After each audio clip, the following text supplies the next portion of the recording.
Sejumlah informasi dari berbagai daerah di Provinsi Banten kami sajikan dalam Berita Banten yang dipersembahkan oleh PRSSNI Banten dan disiarkan serentak oleh seluruh radio anggota di 8 kabupaten kota di Provinsi Banten.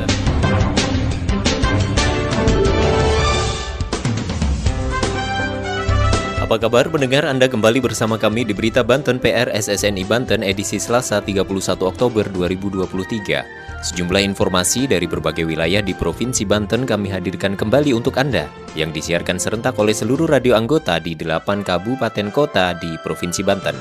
Dan inilah informasi utamanya. Di tengah bonus demografi, pemuda diharapkan tampil di depan dengan segala kemampuan dan kreativitasnya. Gempa dengan magnitudo 4 skala Richter mengguncang wilayah Sumur pada Minggu malam.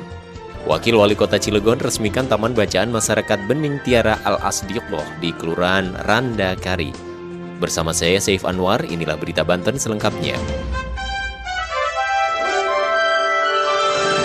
Pendengar, gempa berkekuatan 4 magnitudo mengguncang wilayah Sumur, Pandeglang pada hari Minggu malam 29 Oktober 2023. BMKG menyatakan gempa tersebut tidak berpotensi tsunami dan tidak ada laporan kerusakan. Berikut laporan Boim Setiawan dari Radio Angkasa Pandeglang. Gempa bumi dengan kekuatan magnitudo 4,0 menggetarkan Sumur Pandeglang. Informasi ini disampaikan oleh Badan Meteorologi, Klimatologi, dan Geofisika atau BMKG sekira pukul 21 waktu Indonesia bagian Barat pada hari Minggu 29 Oktober 2023. Menurut laporan BMKG, epicenter gempa berada di titik 6,50 lintang selatan, 104,84 bujur timur, sekitar 83 km barat laut Sumur, Banten, dengan kedalaman mencapai 19 km. Kepala Stasiun Geofisika atau BMKG Tangerang, Banten, Suwardi mengungkapkan bahwa gempa ini memiliki magnitudo antara 3,9 hingga 4,0 dan terjadi di Sumur, Kabupaten Pandeglang, Provinsi Banten. Kekuatan gempa ini tergolong kecil. Tidak ada laporan tentang tsunami atau dampak serius lainnya, ungkap Suwardi saat ditemui pada hari Senin 30 Oktober 2023. Suwardi menjelaskan bahwa gempa bumi ini adalah jenis gempa bumi dangkal akibat aktivitas sesar aktif. Gempa ini terjadi sebagai hasil dari tumpukan dua lempeng tektonik di Indonesia, lempeng benua besar lempeng Indonesia dan Australia. Ia juga memberikan penjelasan bahwa masyarakat yang tinggal di pesisir pantai tidak perlu khawatir karena gempa ini masih tergolong aman. Dari 98,9 Angkasa Radio Pandeglang, Boim Setiawan mengabarkan untuk Berita Banten. Pendengar, PJ Gubernur Banten menghadiri peringatan Hari Sumpah Pemuda ke-95 di salah satu hotel berbintang di Kota Serang. Dalam sambutannya, Gubernur berharap para pemuda dapat tampil di depan dengan segala kemampuan dan kreativitasnya, sehingga pemuda dari Provinsi Banten bisa menjadi bagian dari kemajuan bangsa Indonesia.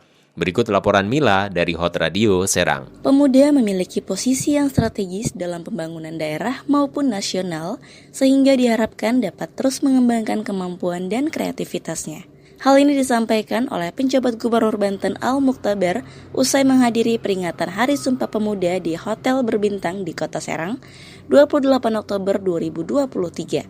Al-Muktabar mengatakan, di tengah bonus demografi, pemuda harus dapat tampil di depan dengan berbagai kemampuan dan kreativitasnya. Al-Muktabar memberikan apresiasi aktivitas pemuda dalam bidang kewirausahaan, terutama yang telah mengikuti seleksi wirausaha muda tingkat Provinsi Banten. Sementara Kepala Dinas Kepemudaan dan Olahraga Provinsi Banten, yakni Ahmad Syaukani, mengatakan pihaknya terus mengupayakan peningkatan partisipasi aktif pemuda dan kualitas kegiatan kepemudaan, sehingga diharapkan pemuda Provinsi Banten dapat menjadi bagian kemajuan bangsa Indonesia. Rangkaian kegiatan peringatan Hari Sumpah Pemuda ke-95 di tingkat Provinsi Banten ini diantaranya adalah seleksi wirausaha muda tingkat Provinsi Banten, pameran produk wirausaha muda, dan dialog kepemudaan. Saya Mila dari Hot Radio Serang melaporkan untuk Berita Banten. Berita Banten.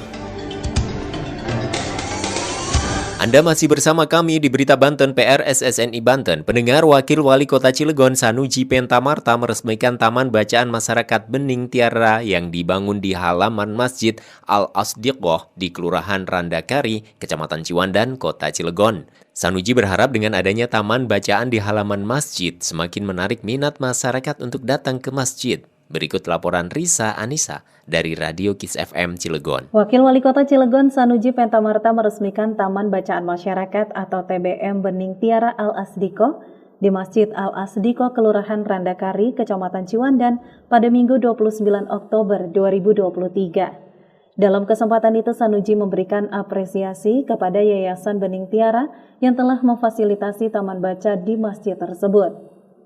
Dirinya mengapresiasi yang besar untuk Yayasan Bening Tiara yang melakukan terobosan dengan mendirikan dan memfasilitasi taman baca di masjid ini. Orang nomor 2 di Pemkot Cilegon itu juga berpesan kepada masyarakat sekitar agar dapat menjaga fasilitas yang telah diberikan karena itu merupakan amanah. Dengan adanya fasilitas taman baca di area masjid ini, menjadikan fungsi masjid lebih lengkap. Tidak hanya sebagai sarana ibadah sholat 5 waktu, tetapi juga sebagai wahana menambah ilmu dan wawasan dengan membaca. Sanuji juga mengharapkan dengan adanya taman bacaan masyarakat dapat semakin meramaikan masjid.